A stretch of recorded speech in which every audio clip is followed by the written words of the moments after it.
కృష్ణ మురారిని క్షమించిన తర్వాత ఇక మురారి కృష్ణకి ఎలా అయినా సరే దగ్గర అవ్వాలి, తన ప్రేమని మొత్తం కృష్ణతో చెప్పాలి అనేసి శతవిధాలుగా ట్రై చేస్తూ ఉంటాడనమాట. కృష్ణ తలస్నానం చేసి వచ్చి తనకి సాంబ్రాణి పొగ వేసుకుంటూ ఉంటే అదే టైంలో అక్కడికి మురారి వచ్చి ఇక తానే స్వయంగా కృష్ణకి సాంబ్రాణి పొగ వేస్తూ ఉంటాడనమాట.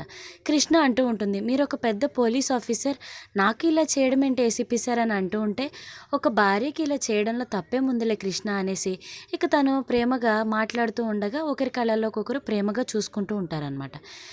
ఇక కృష్ణ ఏమో ఏసీపీ సార్ కాజల్ తీసుకురండి అని అడుగుతుందనమాట మురారిని. ఇక మురారి అసలు అది ఎలా ఉంటుంది, ఏంటిది, ఎక్కడుంటుందని కూడా తెలియకుండా వెంటనే దాన్ని తీసుకురావడానికి వెళ్తాడనమాట. మురారి మళ్ళీ వెంటనే తిరిగి వచ్చేస్తాడనమాట. ఏంటిది కృష్ణ అనేసి అంటూ ఉండగా ఇక కృష్ణ ఏమో ఏం లేదు ఏసీపీ సార్, సరదాగా అలా అన్నాను అనేసి ఇద్దరు కూడా ప్రేమగా మాట్లాడుకుంటూ ఉంటారు. ఇక వీళ్ళిద్దరి దగ్గరికి రేవతి వచ్చి కృష్ణతో ఇలా చెప్తూ ఉంటుంది, భవానీ అక్క నందుని ఎవరికి తెలియకుండా యుఎస్ పంపించాలనుకుంటుందంట అనేసి రేవతి అనగానే కృష్ణ ఒక్కసారిగా షాక్ అవుతుందన్నమాట. మురారి ఏమో అది మంచి పనే కదమ్మా అనేసి అంటూ ఉండగా ఇక రేవతికి డౌట్ వచ్చి, ఏంటి కృష్ణ నందు విషయం మురారికి చెప్పలేదా?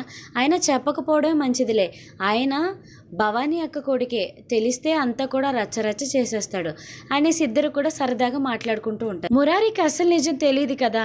ఇక వెంటనే వచ్చి కృష్ణని అడుగుతాడు, ఏంటి కృష్ణ అని అనేసరికి కృష్ణ ఏదో ఒకటి చెప్పి కవర్ చేస్తుంది అనమాట మురారికి. మరొక వైపేమో భవానీ కృష్ణకి ఆల్రెడీ గౌతమ్ అలానే సిద్ధు గురించి తెలిసిపోయింది, మా నోటి నుండి ఆ నిజం రావాలని తను ప్రయత్నిస్తుంది, వెంటనే నందుని ఇక్కడి నుంచి యూఎస్ఏ పంపించేయాలి అనేసి ఈశ్వర్తో చెప్తూ ఇక వెంటనే ఆ ఏర్పాట్లు చేయమనేసి చెప్తూ ఉంటుందన్నమాట. ఈశ్వర్ కూడా నేను చేస్తాను అక్క, నువ్వు టెన్షన్ పడకు అనేసి అంటూ ఉంటాడు.